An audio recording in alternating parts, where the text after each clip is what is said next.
this here's Lord Buckler, and we're gonna be playing Star Fox 64, and I'm joined by my friend Gary. Hi there, I'm his friend Gary. And you're totally waving. Yeah. I am waving to the microphone, alright. You'll get used to it. It's a good day, folks, it's a good day. Okay, so let's start this out. In a bleak future. Fourth planet, it's underwater, junk like that. Andros, Monkey Man, he wants to destroy the planet. Okie dokie, yeah, sounds like... Do they have anything... Is somebody mining their planet? Mining? No, okay, so there's no mining thing, okay. No, not necessarily. Whenever I see, like, a planet spread like this, I always imagine, okay, mine this planet for this. Oh, no. This shows how much of a noob I am. I don't know Star Fox. Parkinson's dog. Ooh, and Parkinson's frog. They're like all having seizures, just like... Star Fox, brought to you in part by AARP. Keeping your jaws quivering and your pizzas cheesy.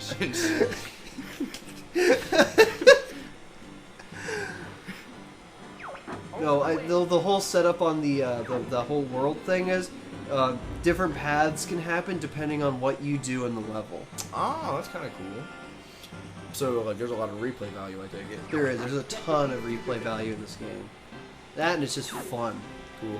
This is awesome, man. It's like a primer on Star Fox. I am such a, like, I'm interested so much in games and programming, but as far as actually sitting down and having an attention span, I'm like, I need a banjo. And the banjo turns out to be a terrible controller. A terrible controller. You could totally like do like the Guitar Hero thing. Now I want to like see if I can rig up a MIDI banjo, like as a. Dude, actually, I ran into a bunch of It's kind of weird. So here I am for all you folks here. I worked at a porn shop for a minute, and this has nothing to do with the porn shop really. It has to do with our accountant. There was a really cool dude who happened to do our accounting.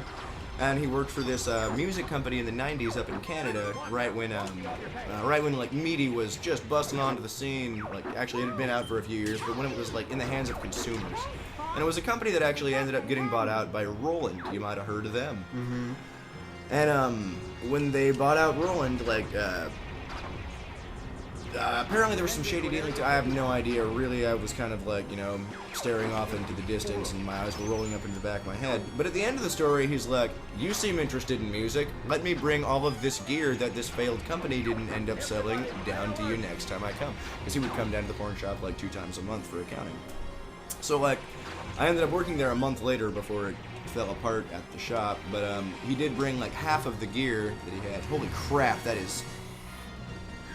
Oh, I hit it. I was trying to boost. Dude, that was so cool, though. Oh, first person? Holy Gemini, I see why people devote their lives to this. But, yeah, my brother apparently lost a couple years to Star Fox. But, anyway, yeah, I have a bunch of, like, old gear right now. It's kind of goofy. You should totally check it out when you go back, because there's, I don't know if you, like, know people who are into old PC hardware. Nah, not much. Well, dude, I have, like, for, like, AT and XT, like, I think the first video capture cards. Like, possibly some of the very first ones available to consumers, like the Creative, like the MP400. Oh, yeah. And then, like, an RP30... Doorbell! Something P320, yeah. Oh, that's the most, like, iconic line ever. You know, like the Sound Blaster shit, the Sound Blaster and the Video Blaster. Yeah.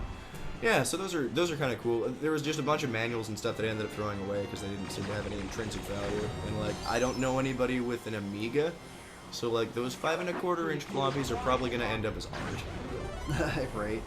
You ever see, like, people buy the old stuff and then turn into, like, fish tanks? Yeah, man. Actually, that's kind of... One of my roommates does that a bunch.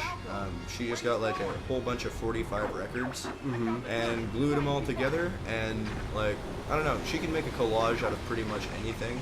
You know, if you just give her like 45 minutes at like any dumpster, she can come out with like, a beautiful art piece with the supplies. It's awesome. Yeah, it's crazy.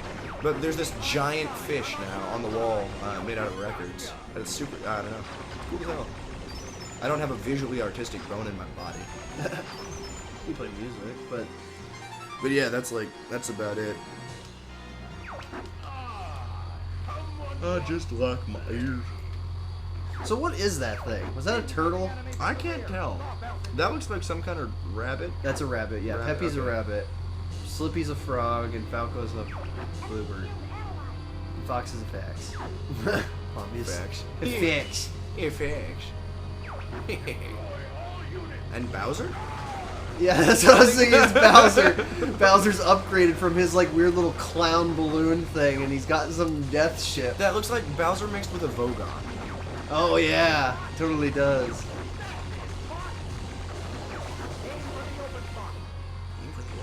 That's what I'm doing. What do you think I'm What the doing? hell do you think he's doing? It is the first boss though, so whatever.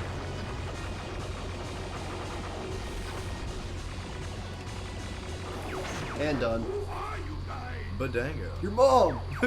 Wowee. Just like Fox gets like extreme sass. It's just like, who are you guys? Like your mom. Like, right, I don't know. I kind of expect like a classy, like, we're just a noble, humble group of woodland creatures out to kick some ass and take some names on another day's pay. No, where's Star Fox? Hey, Star Fox. This like it turns into a Josie and the Pussycat's Dilemma. Oh, I don't see your name on the box, Slippy. Like, shut up, Slippy. yeah, damn right I did it with none of your help. More like my father. Out of here, patronizing douche. You become more like your father, and his father's dead. It's like, okay, what's that Right. supposed to mean? You gonna say I'm gonna die? 99 enemies down. Do you have to kill them all to make it through, or is that No, just it's just how many I've taken out. There's certain levels where you have to. I think the next one I'm going to, you have to kill 100 enemies in order to continue on the harder path. Because right now I'm actually going on the hardest path in the game. So like further towards the left is the crazy shiznit. Yeah. So let's see here. Alright. Proceed to. Oh, cool, and it keeps track of like all of your explosions throughout the game. Yeah. It's wonderful. Do you get like any kind of like accuracy ratio or? Not really. At the end of the game, it's really funny because Star Fox is a mercenary team, so they charge how many people they've like taken out during the mission. And they'd be like, "There's a money amount," and be like, the guy would be like, "Whoa, that's steep." That's awesome. All right, next time we're gonna go and those are Gundams. We're gonna go destroy Gundams.